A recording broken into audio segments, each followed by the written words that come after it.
obvious reasons. I don't like parking my car just solo where there's nothing else around. So I parked way back there at the West Fork. I'm gonna walk up a few miles before I go up the side of the road. I'm gonna try to camp in Bachota Canyon. Sun's going down pretty quick, but if I make it up there before dark, there's a nice pool down there. Squirrel. If I make it up there before dark, I'll camp there. The reason I'm up here going on a night hike is there's been a lot of bear activity lately. As a matter of fact, this morning, my girlfriend texted me pictures of her neighbor's house. A bear went through the side door of his house, opened his refrigerator, milk everywhere, ate a bunch of stuff. I ate some leftover pizza left on his stove, and smashed a hole through the side window to get back out. Another subscriber of mine, just the other side of the hill and back of me, him and his wife ran into a bear. There's a lot of activity in this area.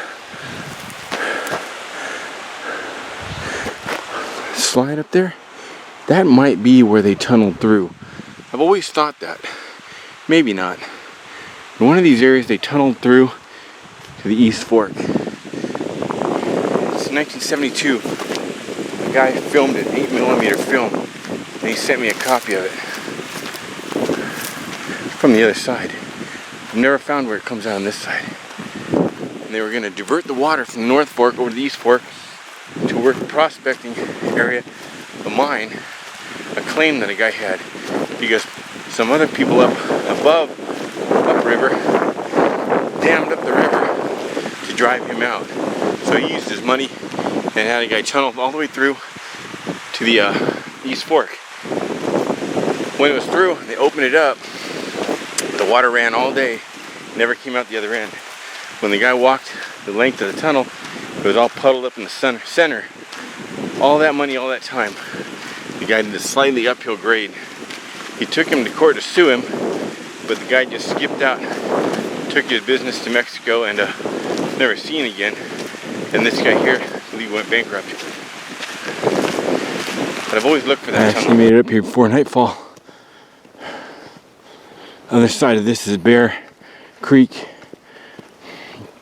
Back there, Smith Peak, Crystal Lakes back there, Mount Baldy's that way. Where I'm headed is back around this ridge here and then northeast. I don't think I'll get back very far. It's getting dark quick now, and that's some pretty treacherous climbing to get down. I already spotted a deer.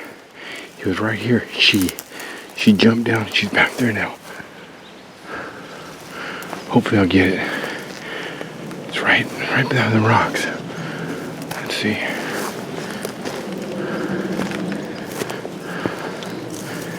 It went the way I'm going. Yeah, maybe I'll catch up with it. That was cool. Bounced right down there.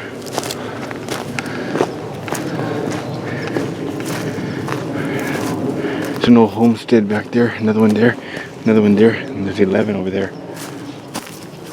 Running out of light right now though. I'll show you them in the morning. Now the deer went this way.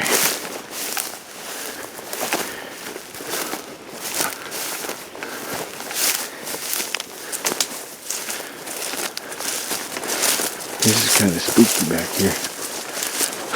So I mean, these old homesteads are all over the place back here.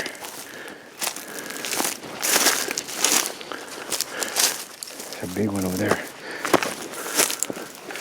Fireplace. Another fireplace up there.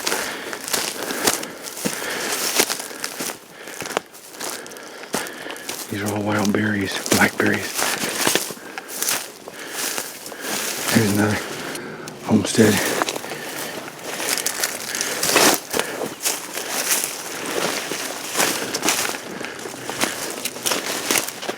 I've never encountered anyone back here. Look at this, is a cool area. Like it opened up, like it was someone's yard. Like, oh, it's all flattened too. Like children used to play here. That's what I get the feeling. This is where the children used to play. And this big oak. Perhaps they had a swing right here. I don't know. It's just a feeling I get. I just thought of something. I didn't bring anything to drink. I brought a filter. And I don't think this river's flowing. I don't hear it. So unless I come to a spring up there, I'm gonna dread it, but I'm gonna hike out here in the dark. It's not gonna be too easy.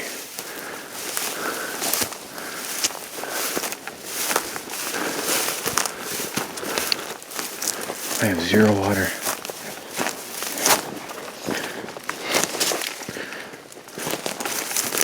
I was just in such a hurry to get back there before dark. I didn't stop and pump any.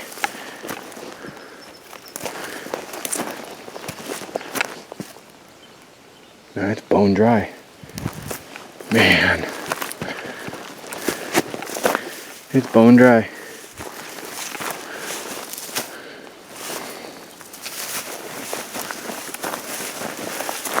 Another drop. I'm in the riverbed now. Not a single drop.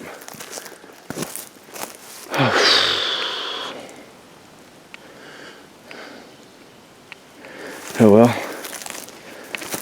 Another time possibly. I'll head back down to the North Fork, get some river, get some water out of that river, and then I don't want to, but I'll camp in that creek area and then head down from there in the morning. I'm at another old homestead here. I don't know how big the footprint is on that new Terra Nova I was given. I'm thinking this is the best place I've seen so far. This may be it. This may be home for the night. Here it is. It's not a whole lot bigger than the Solar Elite. Just gonna have to do. Hope Molly and I both fit in it. We should.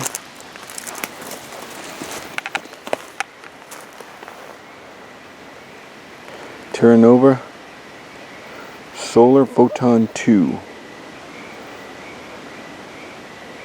The doors in the front. Big old thing here. On the back one, you gotta stake it out if you want the back one open. I'm gonna get inside. Okay, after all that, I had a cooking disaster. My pan caught fire. And when I went to pick it up and move it, all the grease dropped. Now grease, 20 feet from my tent. Lots of bears? No. I'm going back to the road. I'm going to go down to the river, back up to the river. I'll wash off, I'll clean. In the morning, I'll camp down that way. In the morning, I will come back up here and check out this area, hopefully. Provided I have time. If not, hey, used to set the tent up. Had a nice meal. I had some halibut. I had a halibut steak right here. Just the olive oil caught fire. So I'm going to get out of here. We'll be getting good. I just have a very bad, as Han Solo once said, I have a very bad feeling about this. Trying to find my way up and out past that wall in the dark is proving difficult. Every time I go over, I come with a 50-foot wall, 30-foot wall, but it's straight up. There's no getting up it. There's only one little area, and in the dark, I know it's across from those big trees over there.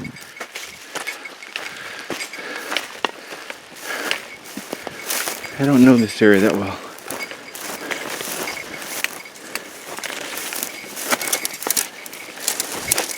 Hiking in the dark, walking around smelling like a halibut, a greasy halibut. Not a cool feeling. Got my bear bell on.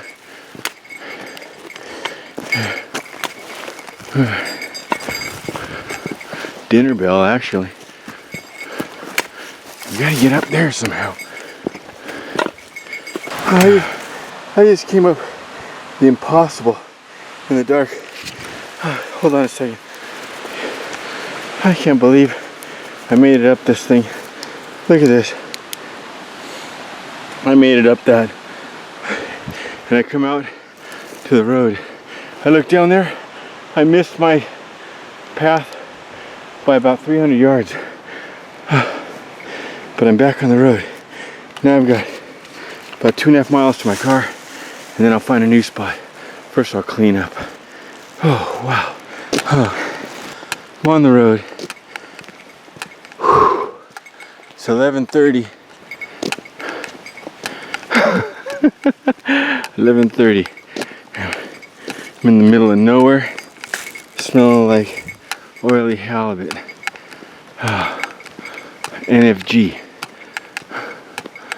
Oh, I'll be glad to get washed up, stream back down by my car, find another place to put my tent and get some sleep. Walking down the road here, playing a flute. Got my contaminated stove and fork and everything, and that hanging out there. Walking to the moonlight, probably close to midnight now. Haven't passed a car at all. Road's completely quiet. I can hear the river down below, but I'm playing this flute music, and I heard somebody down there yell, "Hey!" I know there's a cabin down there. Somebody lives in one. They must have heard me as I'm walking by. I woke them up. Probably the first time they've heard a Native American flute going down the road. The Pied Piper of Azusa Canyon. That guy yelled out, "Hey, Quiet J. Kane, what the f..." Quiet J. Kane. Hey, he does have this hat. I am playing flute, but I have boots on. I'm not barefoot, and I'm not walking on a Tyvek.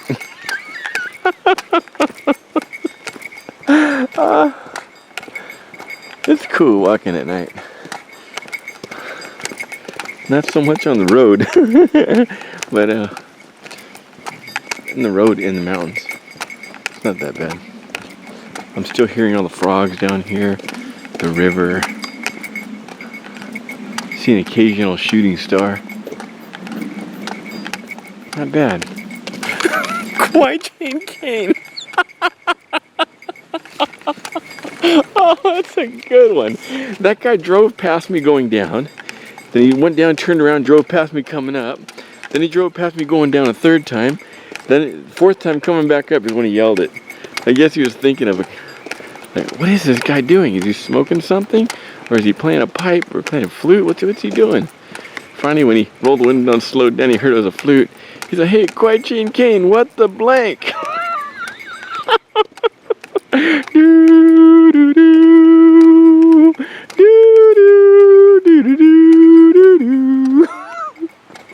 Grasshopper. There was just a massive buck and a small deer, small doe. Shot right up there. I pulled off the road, another place to spend the night. Then I'll go back in the morning. I'm gonna camp right down here where I saw those deer. That was cool. I heard something, boom, hit the ground. There was a deer jumping, landed right in front of me, and then shot up this hillside. Then I seen its baby.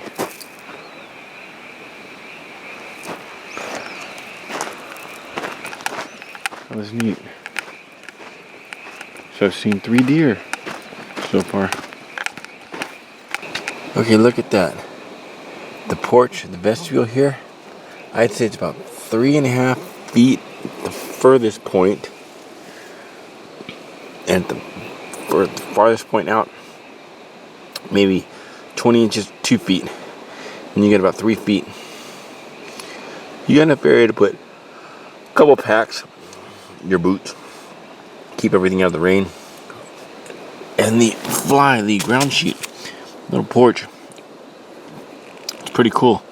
You can clip that out there, or you can bring that in so you can cook. That's that lamp that Father and Son Adventures gave me. I'll put a link to them underneath this video. And this tent, a woman in England gave me, or Scotland. She doesn't want a link put to hers. Anyway, I'll close it up and show you. So here I am. I'm over here. See that down there? We get a light.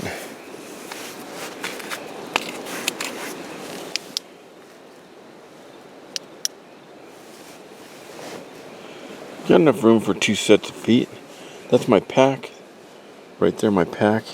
My flute, my hat, my camera bag. Got my boots over there. Trekking poles. My supplies. Camera, lantern, water. Other stuff's out in the vestibule. And sure, there's enough room. There's enough room for 2 people. Look at that. There's plenty of room.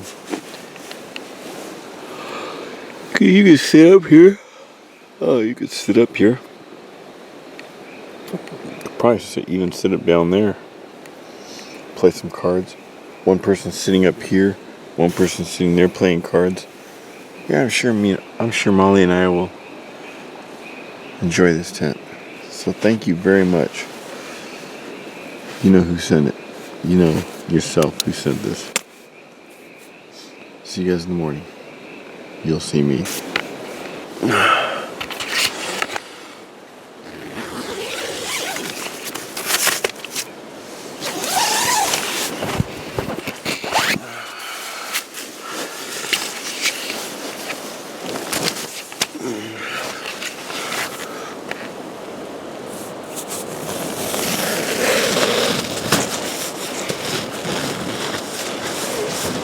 Look at that cloud is right up against that mountain there. That's where the moon disappeared over last night. I got here so late, it set up so late, the moon was already dropping down over that hill.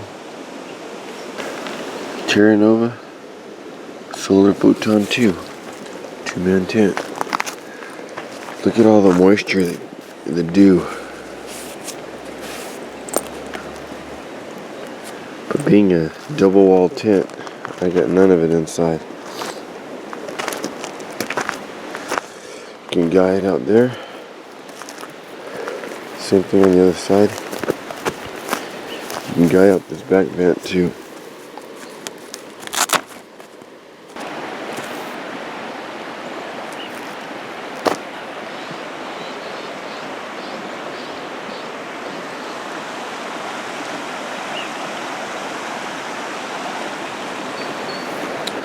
Without the rainfly.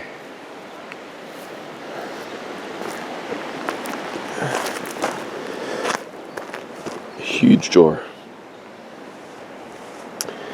Easy to get in and out of.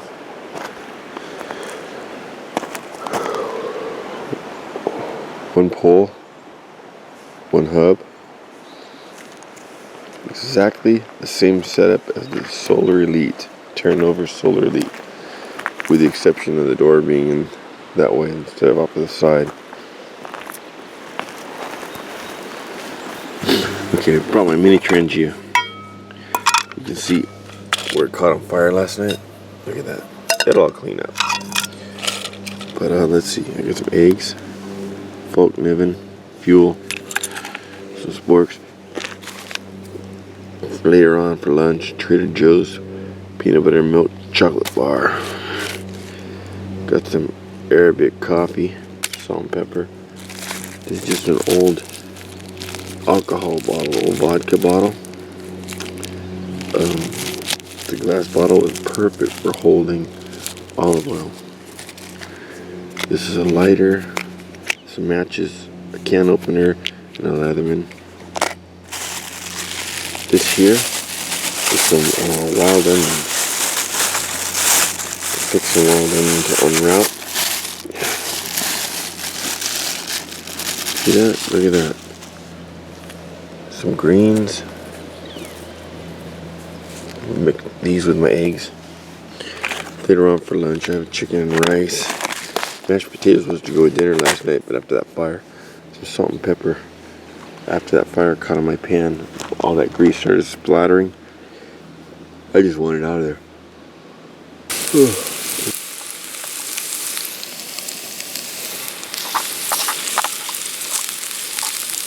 Look at that omelet.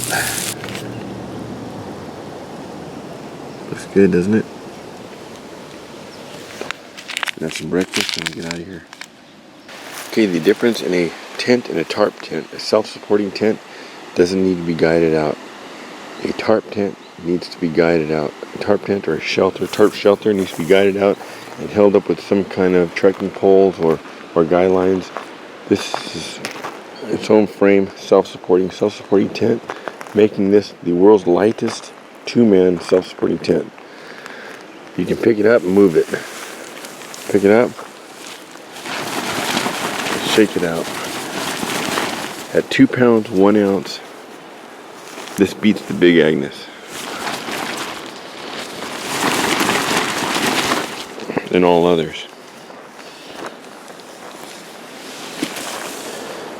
So now I have the world's lightest 1-man and the world's lightest 2-man self-supporting tents. These are the stakes. It's titanium.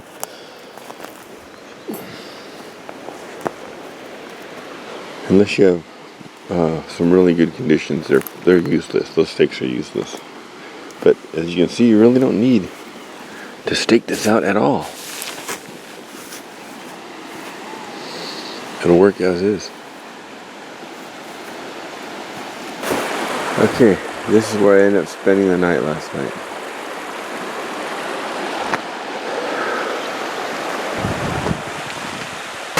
Okay, this is the Northport.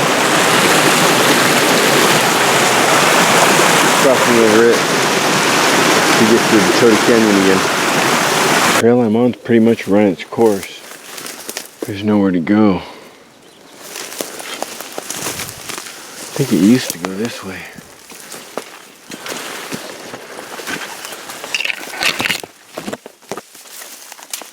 Poison oak all over the place. Yeah, see, this river's bone dry.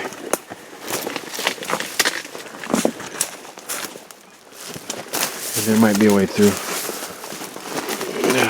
My pack's snagging. It's hard to get through here.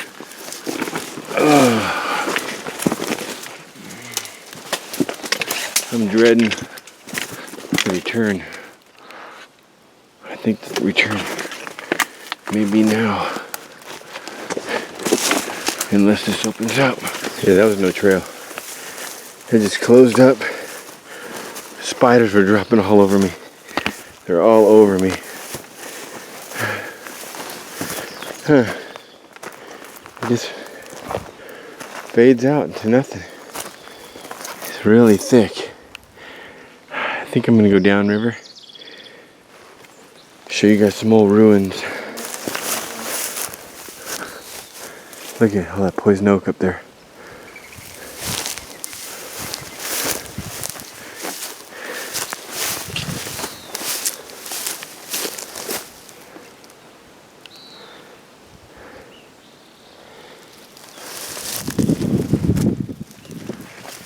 High up on the hill, I saw a hole. It looked like a man-made hole. I don't think it's a prospector, because most prospectors know there's never any gold found back here. But it reminds me of a story. I'll tell you a real short version of it. A guy searching for a lost wagon train in Death Valley looked up and he saw something shimmering. He went up to go see what it was. It turned out to be just a piece of slate propped up, but it was covering a hole. Behind that hole, he found a diary, a journal, and a watch, and a doll, and a bunch of other artifacts that finally put to rest the question of what happened to a certain wagon train going through. The wagon trains broke down. They all died of thirst and sicknesses, and they put all their stuff there to be found later on. He found it well over 100 years later. I'll show you the hole I'm talking about. It's around this corner, I think. There's one guy that lived back here that just by looking at the remains of his house, you can totally tell he was probably either more well off than the rest of the guys back here, or he just spent more money, more time with his house. But it's a house, there's a mansion up there on that bluff up there overlooking. But when he put that fireplace in, and he put that mortar around it by hand. You can see where he took 2 nice sized abalone shells and stuck them into the cement concrete. So at either end of the mantle, there were abalone shells. Now I wonder if those abalone shells were acquired by the Gabrielinos, trading with him or selling to him, because the Gabrielinos used to go down and meet halfway between here and the beach, and they'd trade with people of the same tribe that lived in the lowlands. And those guys had little canoes, and they'd go out to Catalina for soapstone. They'd get abalones down by the beach. When I was a kid, abalones were on the rocks. They're not anymore because of all the pollution and poaching. But, so there's the fireplace. Center of the screen back there. That fireplace belongs to a house there, and that house had like a second room up here, a storage unit and a water tank, and then it had that little patio. It's a big area, Ponderosa. We had a neighbor right here too. Okay, I'm downriver, across the other side. Ivy, that's brought in. Little bird bath.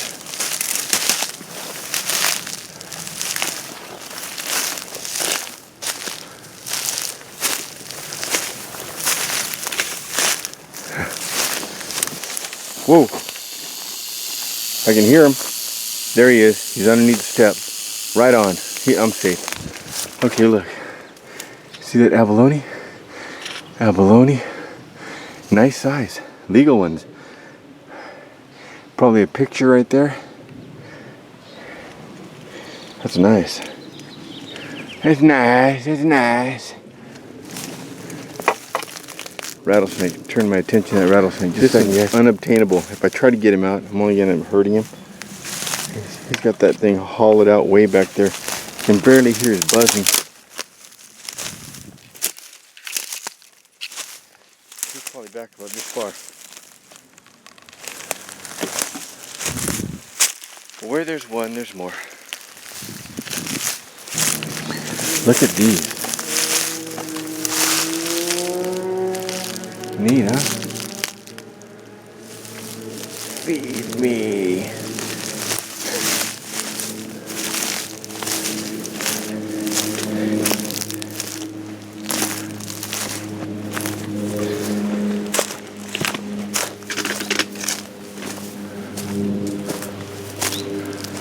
There's a road right up there. That's where I climbed out last night. In the dark.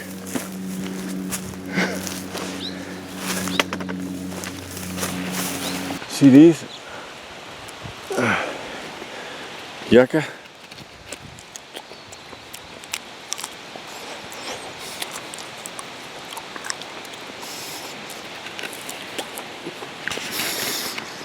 A little bit like honey and lime. Those are edible. Now, the Gabrielinos obviously used to eat those. They used to take these, split these, make the bottoms of sandals. Use the cordage out of those, sewing needles out of those, fish traps out of those. Split a piece of this and use hollow that out and leave the bottom, and they use that for a quiver for their arrows. Yuccas are made from many things. You can also split one of these, hollow it out, leaving just a thing like a little trough.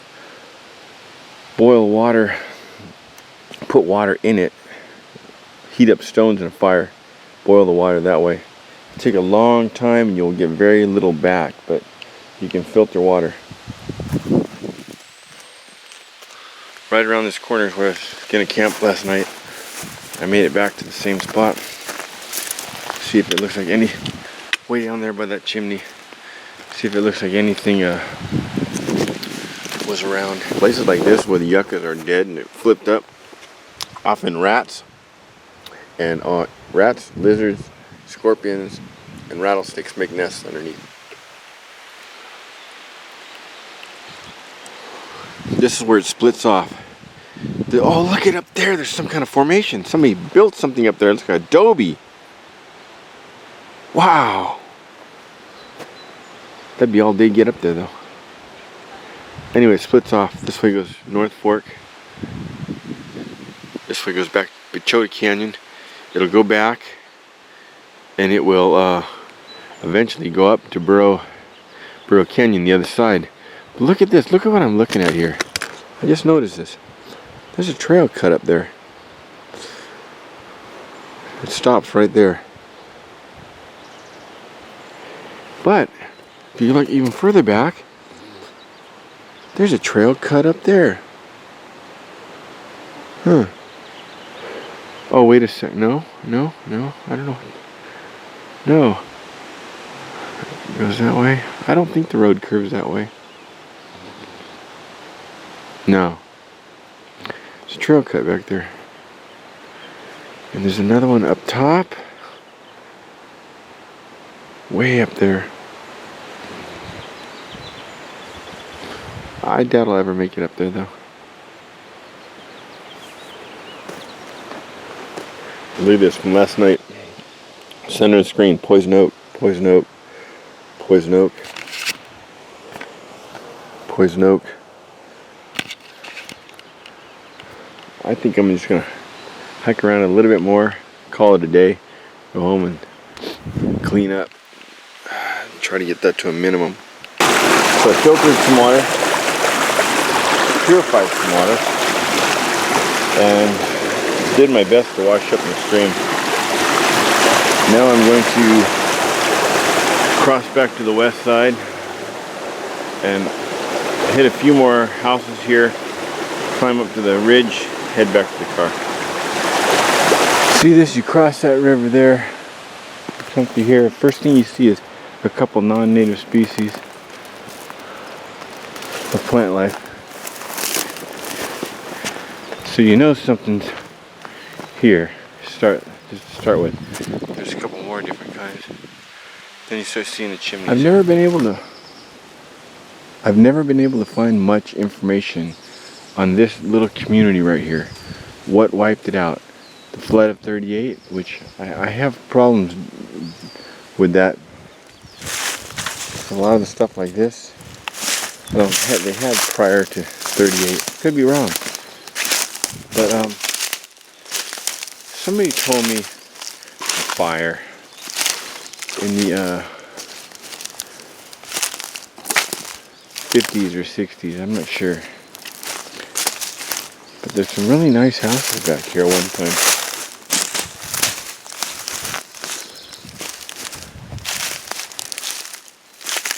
It'd be cool to find something on this. What happened to these people? Their bloodline. Their sons, their sons' sons. Where are they now? And do they know anything about this? Do they have any pictures of when it was in its heyday? When people were eating from these dishes?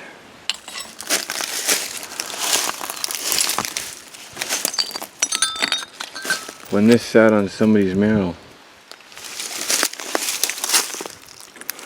When this was put to some bed or a couch?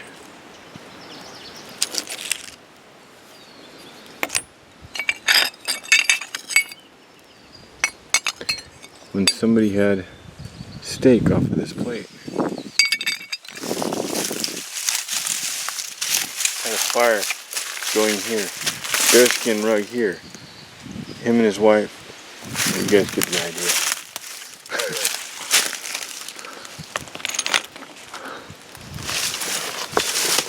A few more down there. Then it just continues on. My time is about up though. On this poison oak with some calamine lotion. Look at that, more oak. I almost walked right into it. This side's safe, this side's not. Some of that oak whipped me right in the face across the river. I'm probably gonna break out like crazy. My mom had some of those growing when I was younger, when I was small.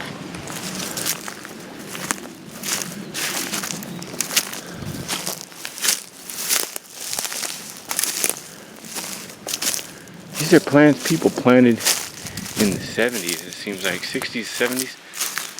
So maybe this is even younger than I previously thought.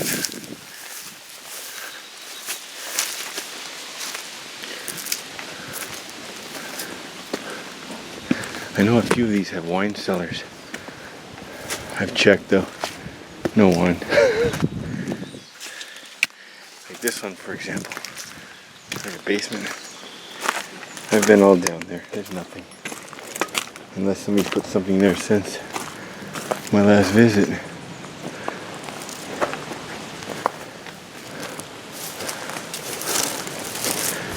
Usually they put dates or something. I've never found anything on any of these.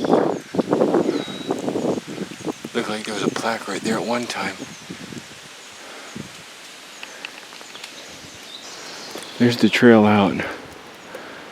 Go down here, look at this for a second.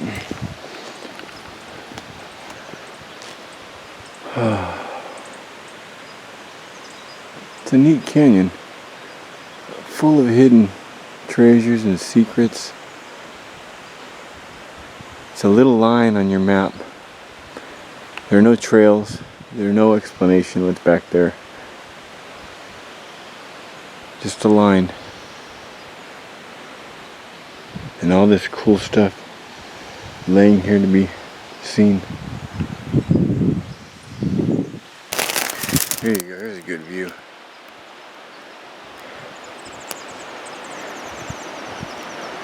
When you're walking down there amongst those houses in the daytime, you get a feeling of like, if you ever watch that old TV series Bewitched, Darren Stevens, Samantha Stevens, how their houses were, their suits, the lifestyle.